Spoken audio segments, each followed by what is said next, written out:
even though we are seeing each other virtually, but I would like to praise the Lord for that. I would like to thank you, Brother Khaula, Brother Chukambiri, who initially talked with me about this speaking appointment. And I can also see Elias, Mrs. Dube, Pastor Soko, Brother Ashton, Brother Chimanchele. I can still remember the songs in the workers' meetings. Brother Kumwenda, Elder Katundu. I'm still trying to recall the names, Elder Swande. And thank you, Elder Machelika, for joining us from the UK, and Brother Mazinga for joining us in Malawi. I was talking to my brother before I started speaking to say that what a time to speak. Actually, I was telling my brother that I doubt if there will be people on Zoom because of the events taking place in Malawi at the moment. But I would like to praise the Lord that we have set this time aside as it is God's holiday to worship together, but also to speak, to listen to the word of the Lord. Tonight, I'm going to speak to you on a sermon entitled, Here We Raise Our Ebenezer. And I'm going to share my screen. And I would like to ask our host to enable me so that I can share my screen. Yes, you can. Thank you.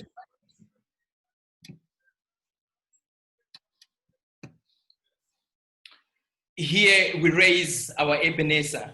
And our leading text tonight, I'm sorry, it's midnight here. It's already on June 28th.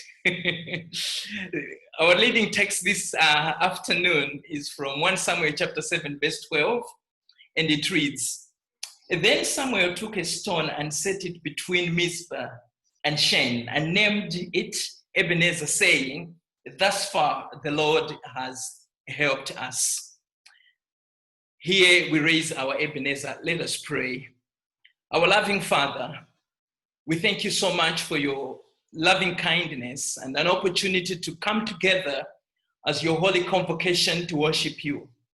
We'd like to ask you, Father, to commission the third person of the Godhead, your Spirit, to be with us so that, Father, whatever we're going to do here should be directed on high. Give us a timely message, Father, and strengthen our hope and faith at such a time as this. For we pray in Jesus' name.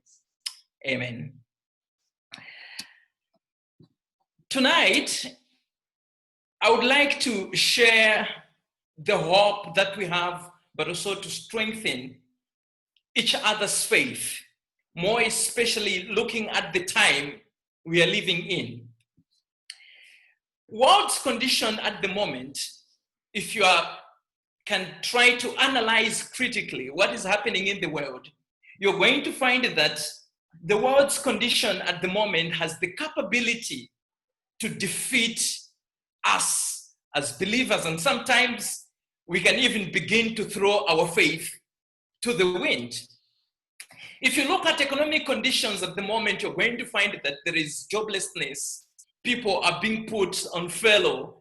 Companies and institutions saying, we cannot pay you, and the government taking over, even church people to begin to pay them. Loss of businesses, and economies are going into a recession.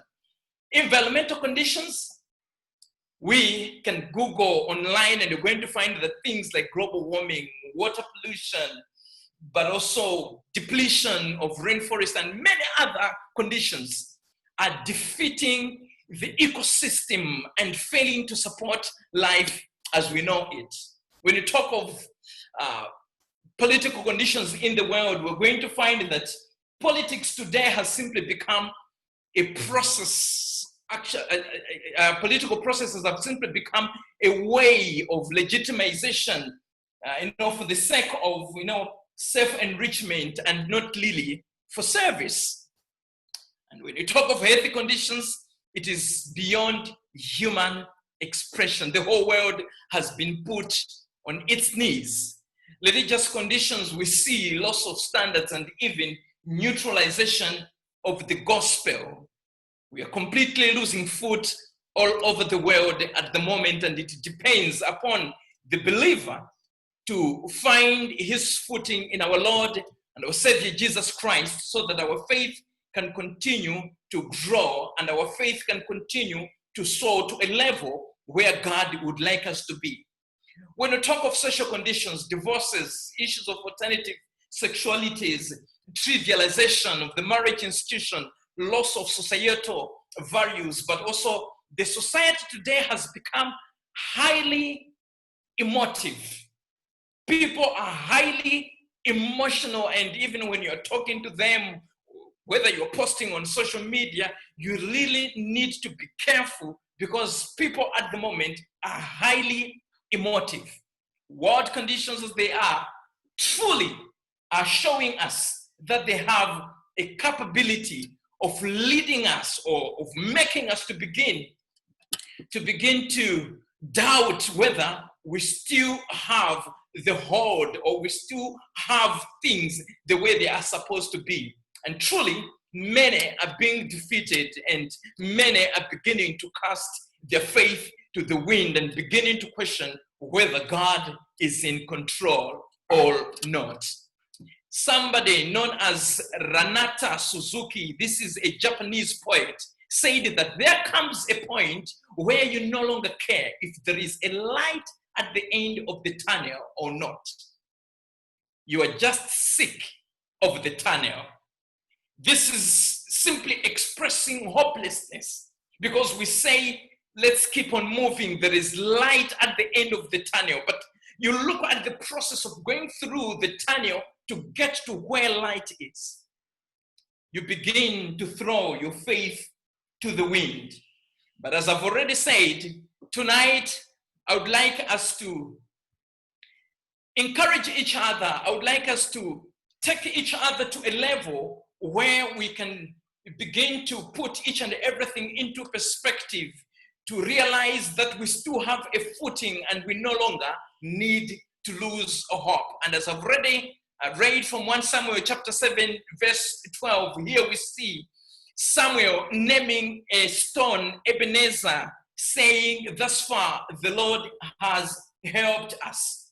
And I would like us to get to the story which led Samuel, the overseer, the judge of Israel, the priest of Israel, to say these words, amazing words, words which so many have preached from, words which even songwriters have used in order to compose such a song as 334 in SDAH, come thou fount of every blessing. We sing in the second stanza, here I raise my Ebenezer, hither by thy help I have come, and I hope by the good pleasure safely to arrive at home. Jesus sought me when a stranger, wandering from the fold of God, here to rescue me from danger, interposed his precious blood.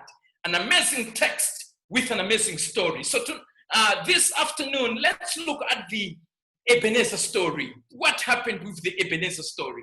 The Ebenezer story begins with the Ark of the Covenant, returning from the Philistines, because we read the story actually from 1 Samuel chapter 4, chapter 5, where Israel was about to engage in a fight, and they truly fought, and the Ark of the Covenant was taken by the Philistines. And when the Ark of the Covenant was taken by the Philistines, we read in the Bible that the Ark wreaked havoc among the Philistines. They tried to move it from one city to the other, but it wreaked havoc to an extent that even the God of the Philistines, Dagon himself, fell head over heels, and they realized that they could not keep, or they could not contain the Ark. The Ark needed to be retained to its rightful owners, and it was sent back to Israel. And we are told that when it was sent back to Israel, it arrived at a place known as Kirith Jearim. We find the story in 1 Samuel chapter 7. And when it arrived at Kirith Jearim, the people there said, no, we cannot keep this. They actually had to send the ark to be domiciled in the house of Abinadab for 20 good years. And a man known as Eleazar was consecrated to be the keeper of the ark. However, we are told that at the end of these 20 years, the people lamented after the Lord. And the question is, why is it that the people began to lament after the Lord? The people realized that they had lost it. The people realized that they had actually lost what was basic in as far as their relationship with God is concerned. So they wanted to amend their relationship with God. They wanted to make sure that their relationship with God has been restored. And the Bible tells us in 1 Samuel chapter 7 verse 3 that Samuel began to speak to the people. And he told them in 1 Samuel chapter 7 verse 3, first part, that first and foremost, they need to return to the Lord. And mind you, the only word which means return in the biblical Hebrew, shuv, is also the same word which means repentance, if we are to talk of the New Testament. So when someone talked about returning to the Lord, he was actually telling the people to repent, meaning to say, in as far as the capturing of the Ark of the Covenant to be taken to the Philistines, and in as far as whatever was happening in Israel is concerned, it happened simply because the people were not repented. These people had lost their relationship with God. Secondly, Samuel told them to remove their foreign idols, to remove their Ashtoreth. If you are to read 1 Samuel chapter 7, the second part. The third part of 1 Samuel chapter 7 is that Samuel told the people to direct their hearts to the Lord, to change their focus, to change their view, to make a kind of a U-turn, so that they move away from whatever they were focusing on to things which the Lord wanted them to focus on. And the fourth point, he also told the people that after returning to him, after removing all their idols, after directing their hearts to the Lord, they needed to serve the Lord alone, not any other God, but the God of heaven. And we thank God because in this particular story, when you read 1 Samuel chapter 7, verse 4, the Bible tells us that Israel responded positively. They removed all the idols. And if you read this particular verse, the Bible says they did not just remove the idols, but they also began to serve the Lord alone. They had an eye single to the glory of the Lord. They did not waste their time serving the idols. The story continues. In 1 Samuel chapter 7, verse 5 and 6, we see Samuel calling all the people to meet at a place known as Mizpah. 1 Samuel chapter 7, verse 5. And at Mizpah, the Bible tells us that the whole nation was fasting and praying, asking God to forgive their sins. However, something particular happened. 1 Samuel chapter 7, verse 7, the Bible says that when the Philistines heard that the people of Israel had gathered at a place known as Mizpah, the place which was also known as Ebenezer, and the stone, which was also called Ebenezer, was set up. When they heard that the people had gathered together to confess their sins, to fast, but also to ask Samuel to make an atonement for them, the Philistines decided to also attack the children of Israel. But I would like to say that this time around, their timing was wrong. Because even though Israel was afraid, but Israel had made the right decision this time around. They had decided to mend their relationship with God. In the first place, the Philistines were able to reign over the Israelites and to defeat them simply because there was sin among the children of Israel. But this time around, the children of Israel had made a big change. To me, which I can call it was a paradigm shift. They had sought out their issues with the God of heaven. And as they were there praying and they are fasting, and we are told that Samuel actually had to take a lamb to offer as a sacrifice for the children of Israel. Samuel was crying unto the Lord at that particular moment when Israel was praying, and Samuel was also atoning for the people. The God of heaven thundered and confused the Philistines. And Israel pursued the Philistines. If you read further the story from 1 Samuel chapter 7, verse 11 and 12, the Bible tells us that the Philistines were pursued and the Philistines were subdued to an extent that in 1 Samuel chapter 7, verse 12, the Bible tells us that Samuel took a stone and set it between Mizpah and Shen and named the stone saying, thus far the Lord has helped us.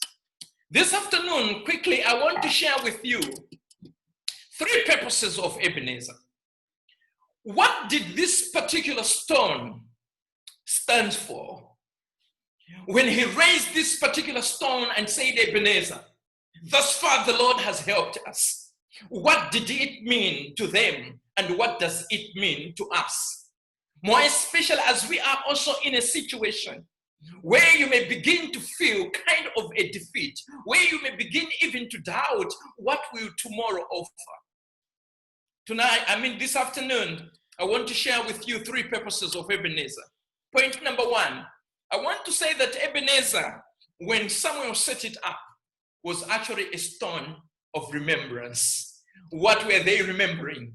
Every time these people were looking at this particular stone, they actually remembered a number of things. First, they remembered when this particular victory actually lasted. They were also remembering how that particular victory was done, but they were also remembering how long it lasted. If you read your Bibles, you're actually going to find that after having this particular defeat, which the Lord himself wrote on behalf of Israel, it took so long for the Philistines to attack Israel again. Actually, we are told that as long as Samuel was living, the Philistines did not attack Israel again. It took a very long period of time for the Philistines to come and attack Israel again. It was a wonderful memory. And I want to say and suggest this afternoon that remembering victories of life is one of the most important tools, most important prerequisite, which we Christians need to have at this particular time.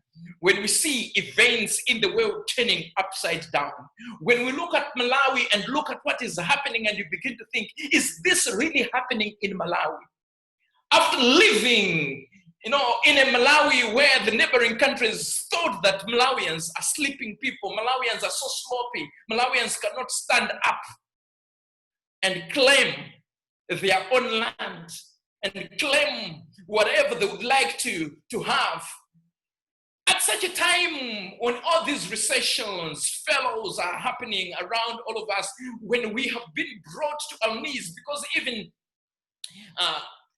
leaders in our world cannot offer lasting solutions. At such a time, as individual Christians, we need to remember the victories of our life. Because the Philistine of the modern world is not a Philistine which must reign over us as Christians. We need to remember victories like the day of our salvation. It may sound a very small idea, but I'd like to challenge you is that remembering the victory that comes with our day of salvation is one of the most important things that we need to keep in memory as we go. Because if we cannot be careful, we can lose touch and begin to cast our faith to the wind. The day of healing when something happened health-wise, and the Lord was so gracious to us and gave us back our health. The day of victory over a problem, the day of supply in a crisis, probably when we were not able to pay our school fees. And we were thinking that probably at that particular semester we're not going to register, but something happened. We were able to pay for our school fees. Such things need to be remembered. Victories of life need to be remembered. Victories of life need to be looked at without trivializing anything. And I would also like to say that even Michiana Malawi community needs to remember its victories. You have your own victories as a church. What are the things you have faced, and what are the victories as a congregation, as a community you have been able to surmount? Such victories need to be celebrated. Such victories need to be remembered. If it was Israel today, Israel could not think about it. If they had that tendency of putting certain items to remain as memories, to remember their victories. And I would like to say this evening that Christianity is a lifestyle of victory. Let this sink in our minds. Christianity is not a lifestyle of defeats. Here and there, yes, the devil may kind of like begin to make some victory, to roll some victories in our lives, but they are not victories at all. That's why I would like to challenge us to even begin to remember these victories. And remembering stones of our spiritual victories is actually a prerequisite for facing the future. We need to remember these victories in our life. We need to raise our own Ebenezers. Each and every one. Think of the victories God has wrought in your life by grace. Think of the defeats which the Lord graciously has wrought in your life. They are not there to put your name on a plaque. They are there so that the name of the Lord can always be uplifted in our lives. And as long as we put the Lord into perspective, and as long as we remember that these victories have been given to us and wrought on our behalf so that the Lord has to be praised, we shall never lose hope, even when we are feeling that world's conditions are defeating us. The second purpose of Ebenezer was that Ebenezer was a stone of recognition. What kind of a recognition do we see in Ebenezer? I want to remind you, as I've said in the first place, that when Israel met at this particular place to fight the Philistines, it was not their first time. This was the second time for them to be at Ebenezer. The first time the Philistines were victorious, you can read that in 1 Samuel chapter 4, verse 1 and 2. But the second time, it were the Israelites which were victorious. And mind you, they were not victorious because they fought. They were victorious because they had mended their relationship with the God of heaven. They had repented of their sin. They had removed their idols. They had made a decision to serve the Lord and Him alone, and not the foreign gods which were there. The question may be, which different approach did they use? As I've already said, they decided to do something different. As it is said that doing the same thing and expecting different results is insanity, and truly, this time around, they had done the right thing. During the first time, they confused the presence of God with something material and tangible, which was the Ark of the Covenant. Actually, we are even told that the Philistines trembled when they had heard that the Israelites had brought the Ark of the Covenant to the battlefield. They thought, the Israelites, that simply because they had the Ark of the Covenant, which was the manifestation of the presence of the Lord, then they had the Lord on their side. But they forgot that that was not the case. So during the second time, they realized that an amended relationship with God was the only prerequisite for victory. And God truly gave them victory. They had changed their focus. There are many who do not have the right view of God at the moment. Some don't believe in the Lord at all, and they're known as atheists. Some believe in God but depend on self, and they are known as practical atheists. And actually, if you go out there and do an analysis, you're going to find that it is said that if you want to find practical atheists, they're mostly in the church. And if you want to find most practical atheists, you're going to find that they're even found among elders and pastors. We believe in God, but when it comes to practicalities of life, we depend on self. We do not really give the Lord the recognition he needs in our lives. Some believe God made everything, but God is not active. He's not interested in the world he made. Deists who say that God is an absent landlord, so we can do whatever we think, we can do whatever we want. And I would like to challenge us this afternoon that we need to recognize that God is a living God and he is still at work among us. At a time when nations are going into recessions, at a time when we are becoming jobless, at a time when we're even wondering whether we're going to feed our families, at a time when our institutions are beginning to wonder where are we going to get money to pay our workers, at a time when we are worrying, at a time when the future looks dim, at a time when we don't know when this pandemic is going to go, we need to remember that God is still on his throne. We need to recognize that God is still a living God. We need to recognize the fact that he is still at work among us. Even though he is so transcendent, we are told that God is so close. He is immanent and identifies himself with the pain and sufferings and anxieties his children go through. Here, we need to raise our Ebenezer. I want to challenge Michiana Church, Malawian community, that we need to recognize this fact. I've taken a walk with you in the past 2 or 3 weeks and identified with you as we heard of all these bereavements happening. And it was beginning to kind of lead a shock to say, what is happening?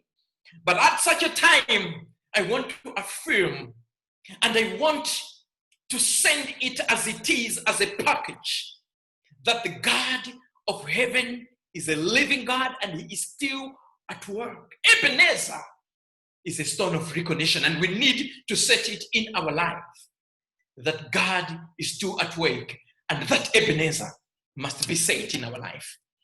The last purpose of Ebenezer was that Ebenezer was a stone of revelation. What am I trying to say?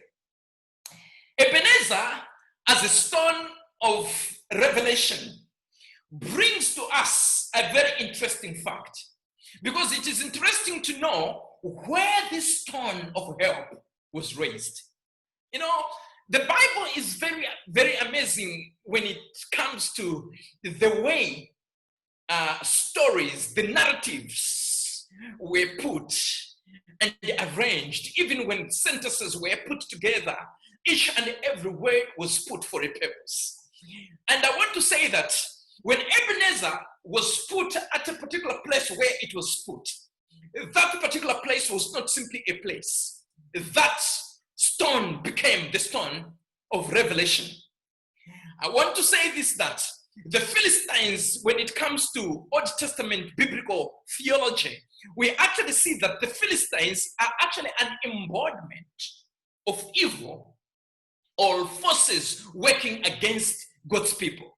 So when the Philistines were attacking God's people at a time when they were fasting, at a time when they are confessing, at a time when Samuel was making an atonement for them, the coming of the Philistines is actually the embodiment of evil. The coming of the Philistines is actually the coming of an external force to send the children of God into different directions, to wreak havoc among God's people. But we are told that the stone, Ebenezer, the stone that helps, was set between two places. And at these two places, there were also stones. If you weren't following me very closely as I was speaking of other facts, which I began with, I want you to pay attention to this. The stone, known as Ebenezer, was put in between two places. One place is known as Mizpah. The other place is known as Shen, according to 1 Samuel chapter 7, verse 12. But in both places, there were also stones, and these stones had meanings, and these stones had narratives. Narratives which are amazing, which brings the whole story together. Let me break it down. When you read your Bible in Genesis chapter 31, we see Laban and Jacob parting ways. And as you all know, though they started very well, Jacob and Laban, but in the process of time, their relationship became sour. Actually, by the time Jacob was leaving his uncle, but also his children, thought that Jacob had stolen their property, had taken things which were so dear to him. And truly, Jacob had worked certain tricks, and we found him taking a very large flock of animals as he was leaving his uncle, to an extent that because of the feeling that this Jacob has taken away something from us, these people, when they met at a place known as Mizpah, they had to set up a rock of testimony.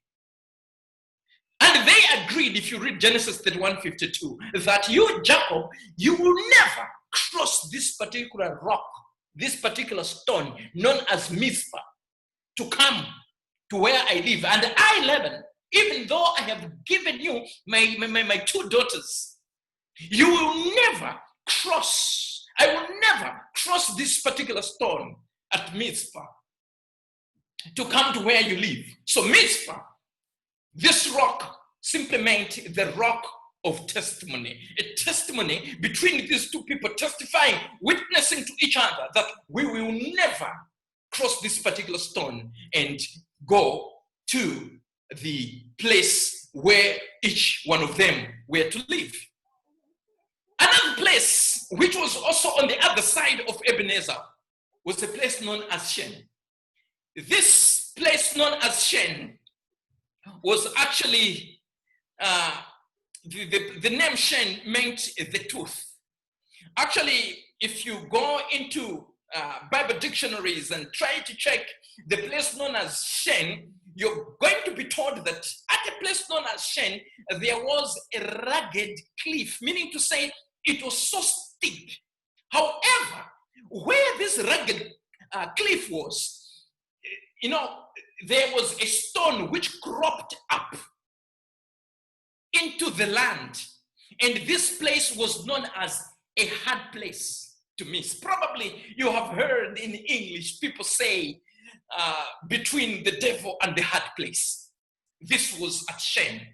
It was a very dangerous place for somebody to push his ox cart or to move with his flock, because there was a very steep cliff, but there was also a rock that actually cropped up out of land, and people would easily fall and lose their life.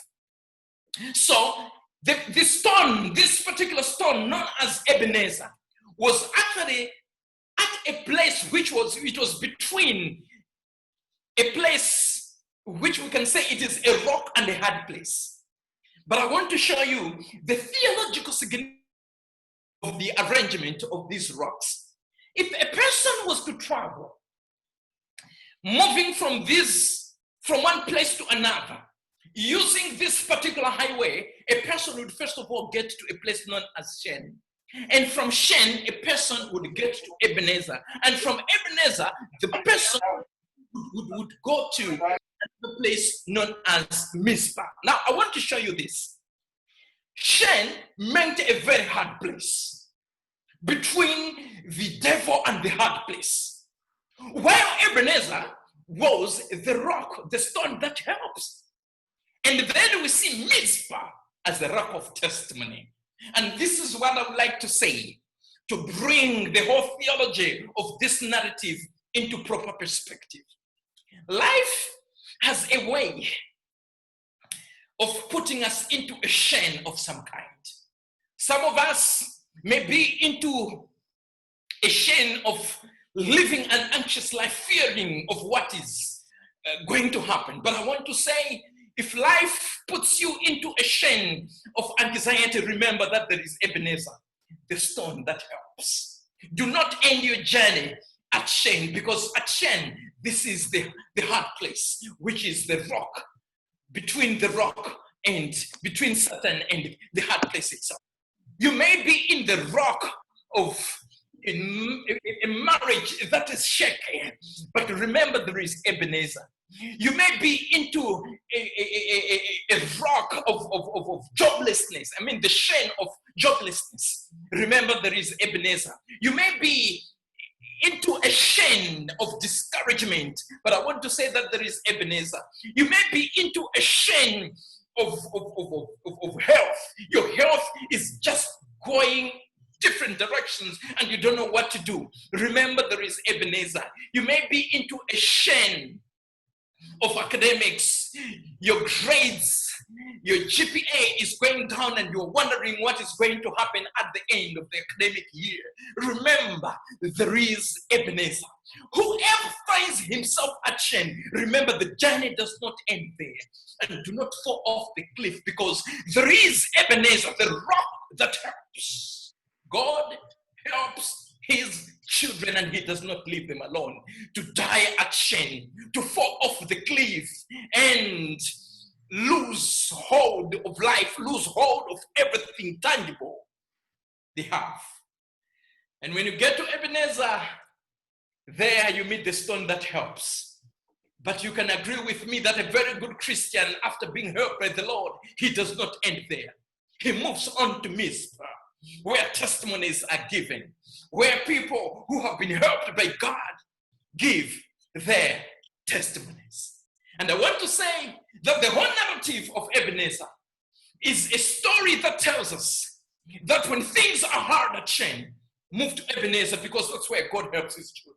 And when God has helped you, remember to tell a testimony so that somebody can know that God is still living, and God is still Jehovah on his throne, and God still provides, and God still fights, and God still listens to our prayers, and God still has the jar of tears where all our tears are collected, and he sympathizes with us.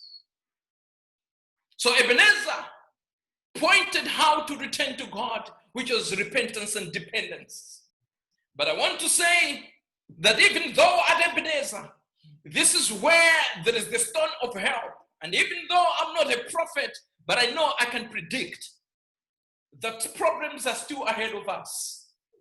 Different chains, different hard places, different hard circumstances are going to come onto our way. But I want to say we don't need to lose hope, because here we are raising our Ebenezer. It is here that we need to set our rock of testimony so that we do not lose hope. And I'm so happy because when we go into the Bible, we meet different people who set up stones, which meant that they had something to hold on to in life. The Bible is full of Bible characters which were rock hunters.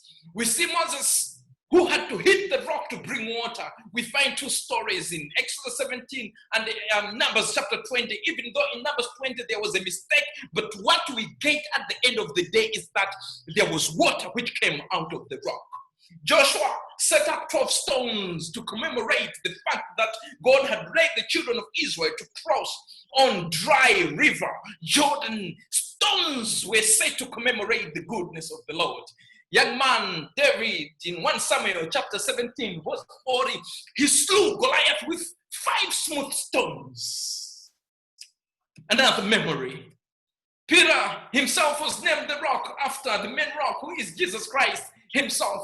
And in Revelation chapter 21, verse 19 and 20, John the Revelator gives us the detail of the city, and we are told that the city rests on a foundation which has 12 layers, and each and every layer is made up of 12 precious stones. And there are some who had their rocks of defeat, who had their rocks, their Ebenezers, and they gave it names. And we have already seen Jacob naming stone Mizpah. We have already seen Samuel calling the stone Ebenezer. And we are also told that the tribes of Reuben and Gad built an altar of witness in the days of Joshua, and they called it Eri, meaning to say that all these people, they had trust in God who is able to help the children. No wonder 1 Samuel chapter 2 verse 2, Samuel tells us that there is no one holy like the Lord. Indeed, there is no one besides you, nor is there any rock like our God. Yahweh is our Ebenezer. In 1 Corinthians chapter 10 verse 3, we also see Paul telling the Corinthians that the Israelites were drinking from a spiritual rock which followed them, and the rock was none other than Jesus Christ himself. This is why today, friends, I would like to lead you to another Ebenezer, the Ebenezer of the modern world. And today I will not ask you to look for stones to set up in your houses or to go to the beach and look for smooth stones. I've gone to beaches and I've seen smooth stones which people collect and keep as decorations in their garden or in their houses. But today I would like to ask you to look to the cross. The cross is our place of help, because at the cross there are also 3 important things that we need to keep in mind as we also think of the purposes of Ebenezer. We need to remember that the cross is a place of remembrance. This is a place where a person died to save us. When we remember the cross, we need to remember the victory that Jesus Christ wrote for us. The victory that when he died, according to Matthew, the saints of old had to resurrect. Calvary is a place of remembrance. Calvary is also a place of recognition. There a person was among us. And that particular person, when he died, he did not leave us as orphans. He said that, lo and behold, I'm with you even unto the end of the age. And finally, the cross, Calvary, is also the place of revelation. This is where God showed us how to find relief. This is where God's own son suffered. This is where God's own son cried. This is where God's own son temporarily lost the connection he had with God, simply because he was bearing my sin and your sin. But we need to remember, we need to recognize, we need to remember that this is a place of revelation. And our faith is the victory. No matter what happens, we need to remember faith is the victory. We need not to be defeated. When we feel like we are about to be defeated, when we feel that we are about to lose it all, we are about to cast our faith to the wind and begin to cry as disciples in the boat, we need to remind ourselves that faith is still the victory. Here we raise our Ebenezer. Just yesterday, as we were having an evening devotion with my family, we came across this particular quote, and as I was reflecting on this sermon, I decided that I should put this quote, written by Mark Finley in his story known as We Know How the Story Ends. Page 1, he said that one of the major reasons we don't have to ever live in fear, consumed with worry and anxiety, is because we know how the story ends. We know that sickness will not have the last word. Christ will have the last word. We know that the coronavirus or any other virus, natural disaster, calamity and nuclear war will not destroy destroy all the life on planet Earth. We have the promise of Jesus retained.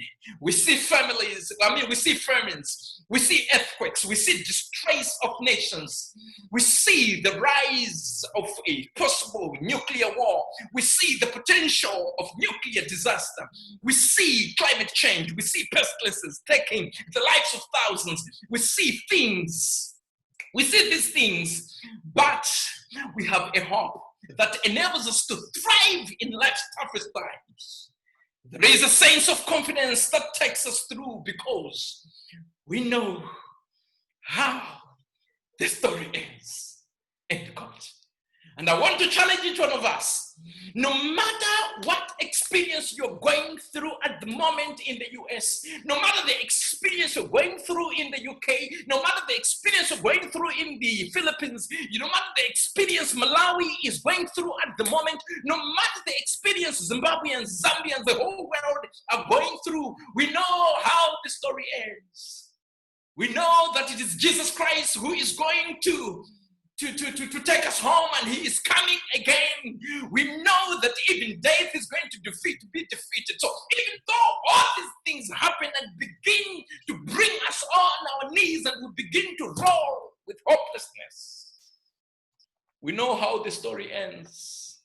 Allow me to close my sermon by reading 1 John chapter 5 verse 14, where John writes, "For whatever is born of God overcomes the world.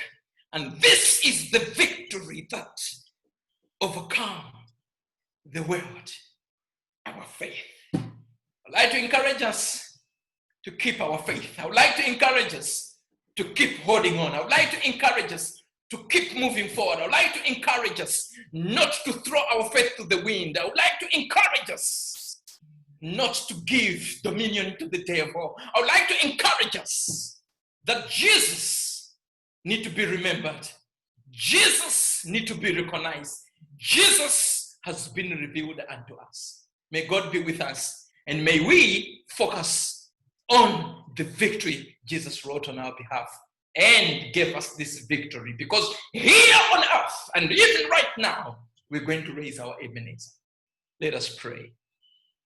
Our loving Father, we thank you for speaking to us and for challenging us to face the uncertain days with confidence. Because with your Son, Jesus Christ, we have learned that even here, we can raise our Ebenezer. There may be somebody, Father, who is listening and watching this afternoon and was beginning, Father, to wonder whether he or she still need to move on in faith in Christ. I would like to challenge such, Father, that you're still there on your throne and you can still come to the help of your children when they put their faith in you. Thank you for encouraging us, and thank you for encouraging the Michiana Malawi community. Be with us, Father, until the end of this age. In Jesus' name we've prayed and praised. Amen.